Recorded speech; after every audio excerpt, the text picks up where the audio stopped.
Salut tout le monde, c'est Marie, j'espère que vous allez bien. Aujourd'hui, je suis très contente de vous retrouver pour vous parler de 4 livres que j'ai vraiment beaucoup aimés. Le premier, c'est un essai de Virginia Woolf, Une chambre à soi. Le deuxième, c'est Petit pays de Gaël Faye. Et ensuite, je vais vous parler des 2 premiers livres de la trilogie des chats de Bernard Werber, Demain les chats et Sa Majesté des chats. Avant de commencer la vidéo, je vous invite à vous abonner, à liker mes vidéos si le contenu vous plaît. Donc je parle principalement de lecture, de films, de séries. J'apprends aussi à dessiner, mais ça c'est plutôt sur Instagram, donc vous pouvez aussi me suivre sur Instagram et aussi sur TikTok. Voilà, donc Marie Dessinelli.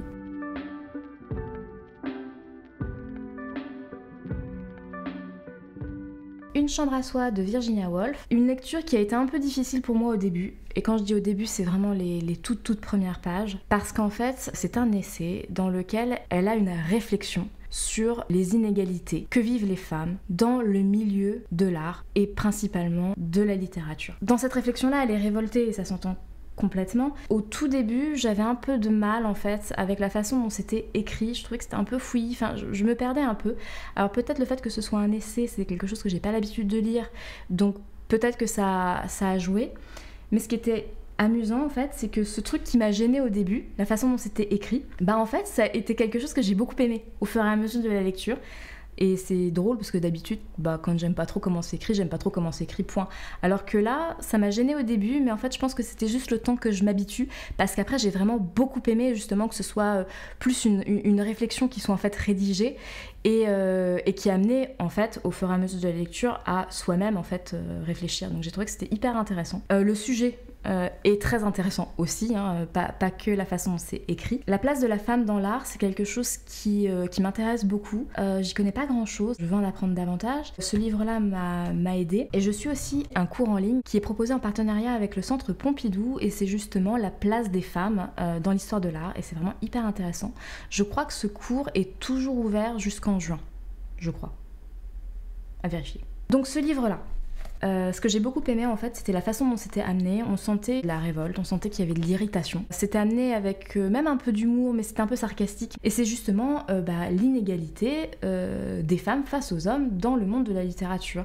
Pourquoi les femmes ne peuvent pas prospérer autant que les hommes dans ce milieu-là. Et elle évoque le fait que les femmes ont été mises sous la dépendance des hommes, qu'elles soient financières ou qu'elles soient psychiques. En gros, au niveau économique, si t'as pas de lieu pour travailler, donc d'où une chambre à soi, si t'as pas de matériel, alors après, oui, avec peu de choses on peut créer, mais il faut un minimum. Ça, c'est quelque chose que les femmes n'avaient pas. Elles n'avaient pas de temps pour pouvoir créer, elles n'avaient pas de lieu pour le faire, et elles n'avaient pas le matériel, la possibilité et la liberté de le faire. Au niveau de la dépendance psychique, c'est-à-dire que les femmes, si on leur dit, les femmes comme les hommes, on peut généraliser, mais si tu dis toujours à quelqu'un t'es une petite chose fragile, tu ne peux faire que ceci, que cela, tu n'es réduite qu'à un certain champ de compétences, finalement c'est quelque chose que tu vas intégrer, d'autant que si c'est quelque chose qu'on te dit quand tu es enfant, tu vas l'intégrer comme étant quelque chose de factuel. Pour toi c'est même pas envisageable de te dire si en fait je suis capable de le faire. Quand ces femmes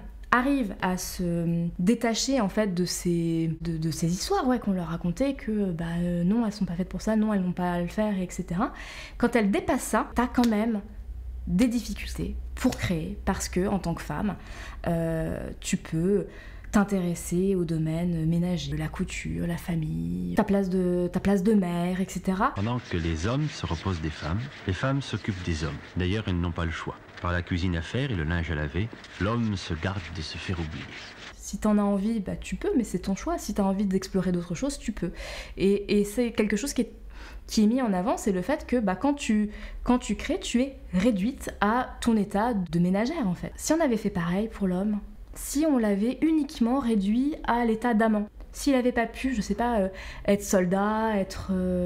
Enfin, vous voyez l'idée. Le champ de la littérature aurait drastiquement été tout petit, tout réduit. Et c'est le cas pour la femme. Elle a été réduite à pouvoir avoir un certain champ de compétences et à pas pouvoir en sortir. Et donc c'était très très intéressant la façon dont c'était amené dans ce livre. Et ce qui a aussi été intéressant dans ce livre, c'est le fait qu'elle parle du jugement de la femme. Donc le jugement de la part de l'homme sur la femme, et aussi jugé de par ses pairs, entre guillemets, les femmes sont très jugeantes envers les femmes. Et c'est encore le cas aujourd'hui. Ce livre, il a été écrit en 1929 et c'est quelque chose qui est encore d'actualité. Alors La dépendance est encore d'actualité selon le milieu, la situation, le contexte. C'est quelque chose qui est encore d'actualité, et c'est dramatique, hein, mais ce qui m'a un peu interloquée, c'est que je me suis dit, c'est vrai que les femmes sont très jugeantes envers les femmes. Et c'est vraiment quelque chose qu'il faut rééduquer, vraiment. Parce que quand la femme arrive à se défaire de cette dépendance pratique, financière, économique, on va dire, qu'elle arrive à se défaire de l'emprise psychologique de « non, je vais le faire, je suis capable, j'ai envie de parler de ça », qu'elle arrive à se dire « non, j'ai pas envie de me limiter au champ de compétences qu'on m'a imposé, j'ai envie de parler d'un autre sujet », bah il faut en plus qu'elle se dise « ah ouais, mais je vais être jugée par mes pairs », et pas forcément en plus sur des bons, entre guillemets, bons critères, pas sur le contenu, pas sur le fond, mais sur le « ah, c'est une femme, c'est pas conventionnel, etc., etc. » Mais le lendemain, en regardant les commentaires, je me suis rendu compte que les gens parlaient moins de la qualité de ma création que du fait qu'ils me trouvaient maigre. Mais que ça allait quand même. Ce que j'ai vraiment beaucoup aimé aussi dans ce livre, c'est la notion de responsabilité. Chaque personne a une responsabilité dans le fait d'agir. C'est-à-dire ne pas dire « je n'agis pas parce que je n'ai pas les moyens de le faire. Si j'ai envie de le faire, je le fais. Je me bats, j'y vais. » Mais c'était amené vraiment de façon pas culpabilisante du tout. Ce qui était très intéressant aussi, c'est le fait que il y a une rééducation à faire, il y a des choses à mettre en place et on peut tous être acteurs. Et c'est quelque chose qui est valable pour la place de la femme, mais c'est quelque chose qu'on peut clairement généraliser en fait. On a une responsabilité, on peut agir et il faut pas se limiter aux cases dans lesquelles on nous met, il faut pas se limiter à la peur du jugement de l'autre. C'est un livre que je conseille vraiment fortement, qui est toujours malheureusement d'actualité, mais les choses avancent et voilà, je pense que c'est un livre qui est vraiment très très chouette, qui peut vraiment se généraliser. Je conseille ce livre, il est vraiment très très bien et très très enrichissant. Ensuite, j'ai lu le premier roman de Gaël Faye, Petit Pays. L'auteur, en fait, je le connais parce que j'ai écouté beaucoup de ses chansons dans cet album que je vous mets là.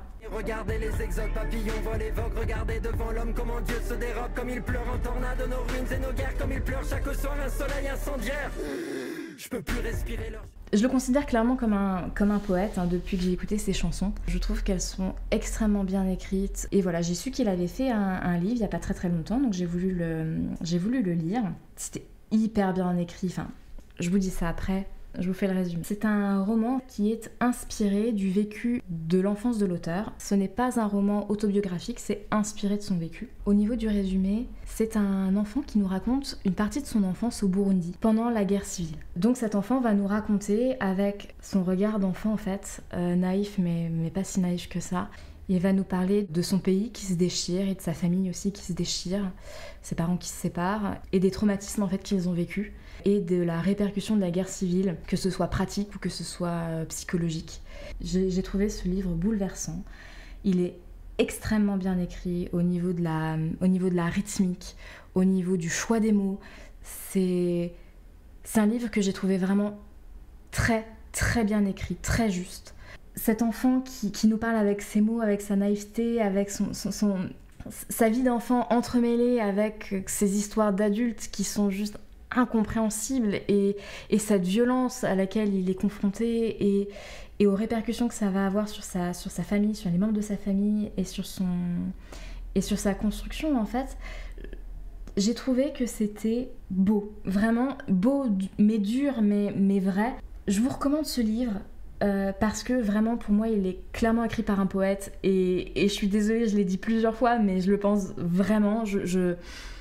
Le rythme, la construction des phrases, l'organisation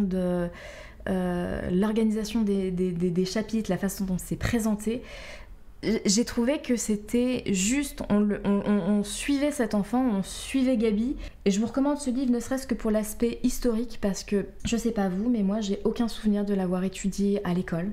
Cette guerre civile-là et cette guerre ethnique, je n'ai aucun souvenir de l'avoir étudié à l'école. Je sais que je l'ai étudié à la fac. J'avais certaines notions parce que j'ai eu la chance d'avoir des proches qui m'ont instruit, on va dire, à ce niveau-là. Je pense que c'est important de lire ce livre pour savoir ce qui s'est passé et d'avoir le point de vue de quelqu'un qui l'a vécu. Le fait qu'il l'ait vécu en tant qu'enfant avec cette naïveté d'enfant, avec ce regard finalement très très objectif en fait de la situation, j'ai trouvé que c'était d'autant plus intéressant et d'autant plus prenant. Donc vraiment je vous le conseille, déjà pour cet aspect-là et le fait qu'il est vraiment très très bien écrit. Je vous conseille le livre, je vous conseille l'album, vraiment Gaël Faye, source sûre, allez-y, mais allez-y. Ensuite, je vais vous parler des 2 premiers livres de la trilogie des chats de Bernard Werber, Demain les chats et Sa Majesté des chats. Les 2 premiers, pourquoi ? Parce que j'ai pas lu le 3e, mais les 2 premiers sont vraiment très très bien et j'avais envie de vous en parler maintenant. Peut-être que je vous en reparlerai encore et peut-être que je vous parlerai du 3e, mais j'ai vraiment trouvé ça super chouette, donc j'avais pas envie d'attendre de lire le 3e pour vous en parler. Donc voilà. Ce sont des romans d'anticipation. L'histoire des 2 livres-là se passe à Paris. On suit une chatte qui s'appelle Bastet. Son souhait, ce serait de pouvoir communiquer avec les individus, et notamment avec ce qu'elle appelle sa servante, Nathalie. Parce qu'en fait, elle voudrait quand même que sa servante, elle comprenne un peu ce dont elle a besoin, ce dont elle a envie, ce qu'elle désire. Et donc elle voudrait communiquer en fait pour se faire comprendre. Mais tout ça, ça va pas se passer... C'est pas qu'un livre rigolo. Parce que ça va se passer dans un contexte de guerre civile. Cette guerre civile va entraîner une énorme pandémie de peste. Ces 2 livres-là, je les ai lus période Covid, donc je vous cache pas que c'est intéressant de le lire dans une période de pandémie, parce que c'est quelque chose d'assez amusant. Le fait de le lire en confinement, je vous avoue que ça a rajouté un truc. Au niveau de l'immersion, disons que c'était plus facile, on va dire, de pouvoir faire preuve d'empathie envers ces personnes-là. Et ce qui va se passer, c'est que du coup, Bastet va faire une équipe, va faire une communauté de personnalités, parce qu'il n'y a pas que des chats et des humains, il y aura d'autres espèces qui vont être présentes dans ce livre, vont créer une communauté pour survivre. J'ai beaucoup aimé le fait qu'il y ait une présentation du monde faite par des chats. Pourquoi ? Parce qu'il y avait un regard naïf, mais pas si naïf, en fait plutôt objectif du monde et des humains. Et j'ai vraiment trouvé ça très, très amusant et ça a amené pas mal de réflexions, notamment sur la routine esthétique, on va dire, de sa servante, comme elle dit, à travers l'épilation. Je vais pas tout vous spoiler, mais en gros, Bastet ne comprend pas pourquoi Nathalie s'épile la moustache, sachant que c'est quelqu'un qui se perd régulièrement et qui a des tendances à chuter. Et donc ça lui semble complètement aberrant de s'épiler la moustache alors qu'on a des problèmes d'orientation. Et j'ai trouvé que c'était très très drôle. Moi, ça m'a remis en question et ça a posé pas mal de réflexions justement sur des rituels qu'on a en tant qu'humains qui sont pas forcément utiles. Et voilà, je vais pas vous parler de ça trop longtemps, mais voilà, je trouvais que c'était une réflexion qui était intéressante et qui a été placée de façon assez naïve, assez rigolote. Et ce qui était intéressant dans le livre, c'est qu'il y a des sujets qui sont, on va dire, philosophiques et qui sont amenés de façon humoristique, naïve, mais qui t'emmène quand même vers la réflexion. Justement, dans ces réflexions-là, dans ces amorces en fait de réflexion, il y a des concepts qui sont pas forcément simples à aborder, qui sont amenés de façon, j'ai envie de dire intelligente, mais bon, qui suis-je pour dire ça, mais en gros, à un moment donné, un des chats qui présente le monde va donner un point de vue sur les religions et sur les fondements des religions. Même si t'es pas d'accord avec, bon, moi je suis assez d'accord, mais si t'es pas d'accord avec, tu peux pas foncièrement te fâcher parce que c'est amené de façon naïve et c'est un chat qui l'a amené, du coup ça passe. Et du coup ça a amené certaines réflexions, ça a amené certaines amorces en fait de réflexion, le concept des religions et de leurs fondements, le concept de l'évolution des espèces, de tout temps, toutes les espèces animales dont fait partie l'homme, sont obligés de faire preuve d'adaptation pour survivre. Et après, je me suis dit, la survie de l'espèce, c'est une forme d'intelligence. Et du coup, ça m'a vraiment fait réfléchir aux formes d'intelligence, en fait. Ce livre, il a vraiment plusieurs couches. Il va attraper certains concepts comme ça... Et tu peux vraiment capter ce que tu as envie de capter pour réfléchir. Ce que j'ai beaucoup aimé aussi, c'était qu'il y avait des références historiques avec certains personnages et comme je vous l'ai dit, certaines réflexions sur certains concepts. Il y avait la mise en lumière de l'importance du savoir, des connaissances pour pouvoir évoluer. Mais est-ce que évoluer, c'est être heureux? Est-ce qu'on n'est pas plus heureux quand on sait pas? C'est des questions auxquelles on n'a pas forcément les réponses, mais c'est vraiment hyper intéressant de se poser ces questions-là en fait. Donc là, ce que je viens de vous dire, ça se porte aux deux, mais c'est majoritairement au premier livre. Et le deuxième livre, en fait, au début, j'ai eu un peu peur que ça s'essouffle, mais j'ai très vite compris que ça s'essoufflerait pas. Et j'ai trouvé vraiment qu'il y avait un renouveau dans le deuxième avec d'autres personnages que j'ai trouvé vraiment très très drôles, que j'ai beaucoup aimé. Il y avait des personnages très drôles, il y avait des personnages pas trop drôles. Ça amenait autre chose, c'était rafraîchissant, enfin c'était vraiment chouette, mais toujours en ayant ce concept de double couche avec l'histoire qui est vraiment hyper chouette et ces possibilités d'amorce de réflexion sur certains concepts. Ce que j'ai trouvé très intéressant, c'était ce qu'on peut considérer comme étant des besoins vitaux pour l'homme. Donc je m'explique. Différentes espèces vont se rencontrer. Il va y avoir des incompréhensions de fonctionnement. On n'interprète pas les choses de la même façon. Il y a vraiment eu cette question de différence entre les chats et les humains. L'amour, tous les êtres vivants en fait en ont besoin. L'homme, comme tous les autres animaux, est un être sociable et il a besoin des autres pour évoluer et il a besoin d'une relation à l'autre et il a besoin de communiquer. Peut-être le fait de l'avoir lu en confinement, ça a plus fait que je réfléchissais à ça, mais voilà, ce besoin de l'autre pour vivre, ce besoin de communiquer, ce besoin de pas être seul en fait, de pas être isolé, de vivre en interaction avec les autres, c'était effectivement vital. Avec les œuvres d'art, les peintures, la musique et aussi l'humour. Est-ce que finalement c'est pas vital l'humour? Est-ce que c'est pas vital finalement l'art? Ouvrir un bouquin, pas essentiel.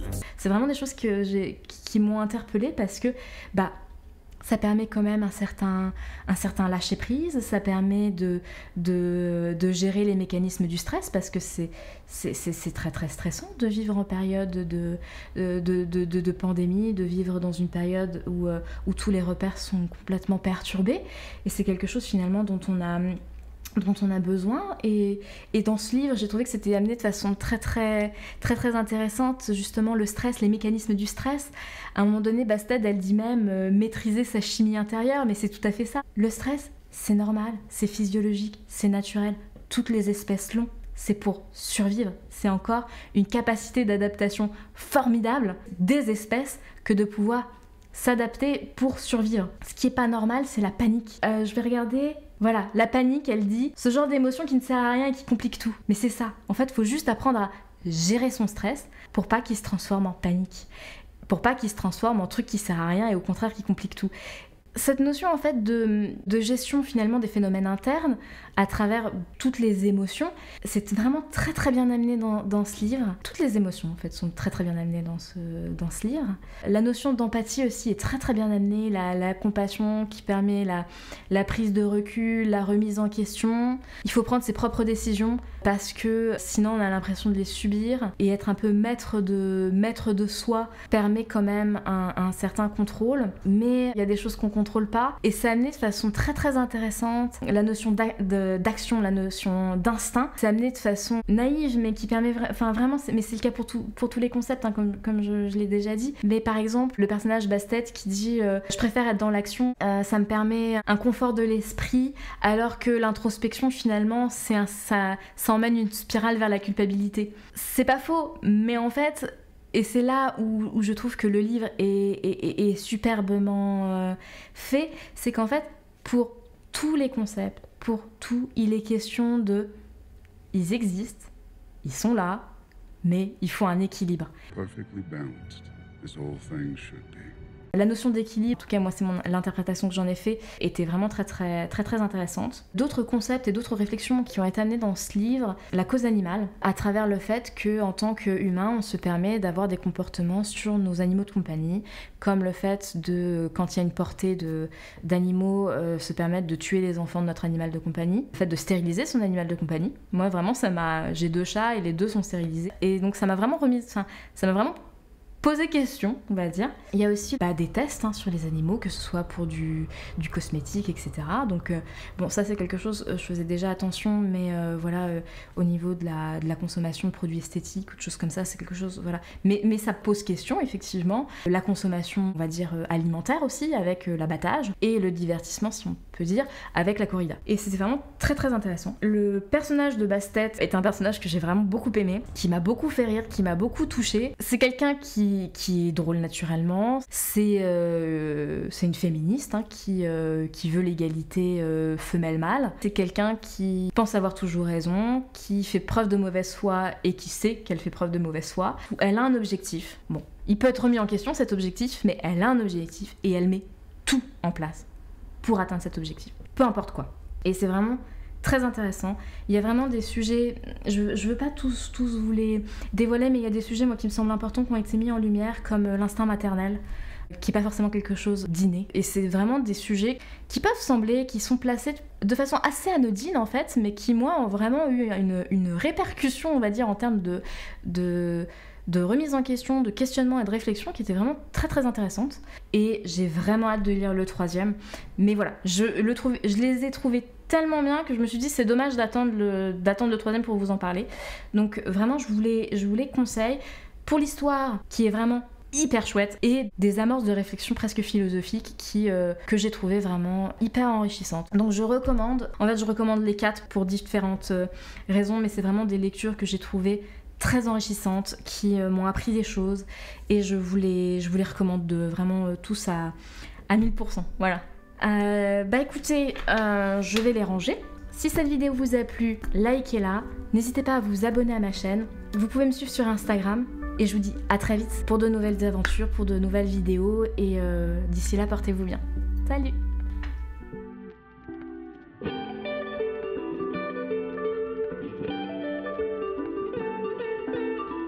Je m'emballe un peu.